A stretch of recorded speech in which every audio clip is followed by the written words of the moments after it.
নমস্কার বন্ধুরা, আশা করছি তোমরা সকলে খুব ভালো আছো।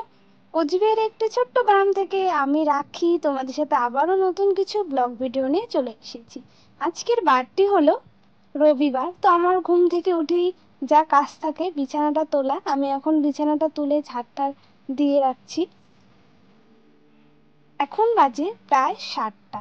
আজকে আমি ঘর লেপবো, তার জন্য মাটি নিয়ে নিচ্ছি।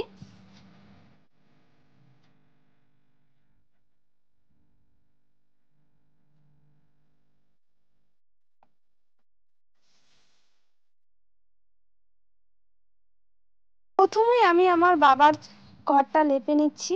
তো দেখো বন্ধুরা, আমরা তো গ্রামে থাকি, আমাদের তো আর সেই রকম ঘর নেই। আমার যেই ঘরটা আছে আমি সেই ঘরটাকেই পরিষ্কার করে রাখতে পছন্দ করি। তো আমার ওদিকে বাবার ঘর প্রায় লেপা হয়েও যাচ্ছে। তো এখন আমি যাব, আমাদের আরেকটা রুম আছে, সেই রুমে আমি এখন লেপবো। তো আমি এদিকে এখন খাটের নিচেও লেপে নিচ্ছি। আমার এদিকে খাটের নিচ লেপা হয়ে গেছে, এখন আমি আমাদের পুরো ঘরটা লেপে নেব। জানি না আমার ভিডিওটা তোমাদের কেমন লাগবে, যদি ভালো লাগে তোমরা কিন্তু অবশ্যই আমাকে জানাতে ভুলবে না। তোমাদের সাথে আমি আবারও মাটির ঘর নিয়ে ভিডিও করব।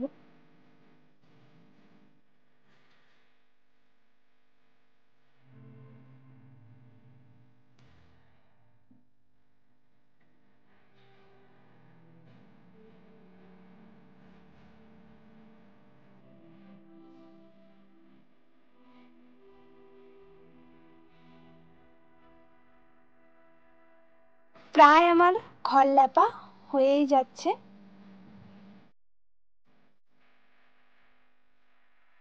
আমার ওদিকে ঘর লেপা হয়ে গেছে, এখন আমি বারান্দাটা লেপে নিচ্ছি। তো বন্ধুরা, আজকে আমি তোমাদের সাথে শেয়ার করলাম আমার মাটির ঘর আমি কত সুন্দর করে লেপে মুছে পরিষ্কার করে রাখলাম। জানি না তোমাদের কেমন লাগবে।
আমার প্রায় এদিকে বারান্দা লেপা হয়েই যাচ্ছে। তো মাটির ঘর জানোই বন্ধুরা, মাটির ঘর লেপতে অনেক কষ্ট হয়। এখন বাজে প্রায় 11টার মতন। তো আমি সকাল 7টার দিকে ঘর লেপা শুরু করেছিলাম, এখন বাজে 11টা। তো অনেকক্ষণ লেগে গেল আমার ঘর লেপতে।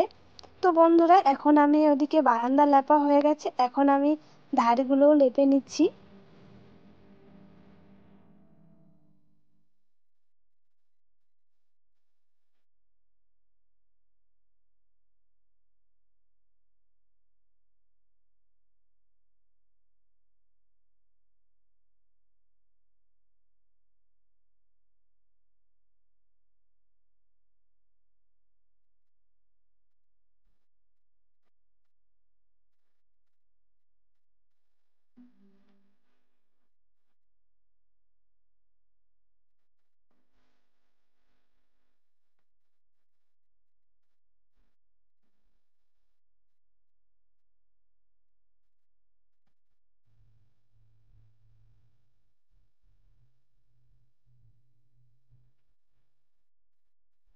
পোকাগুলো গর্ত করে দিয়েছে, তো আমি এখন মাটি দিয়ে বন্ধ করে এখন আমি লেপছি।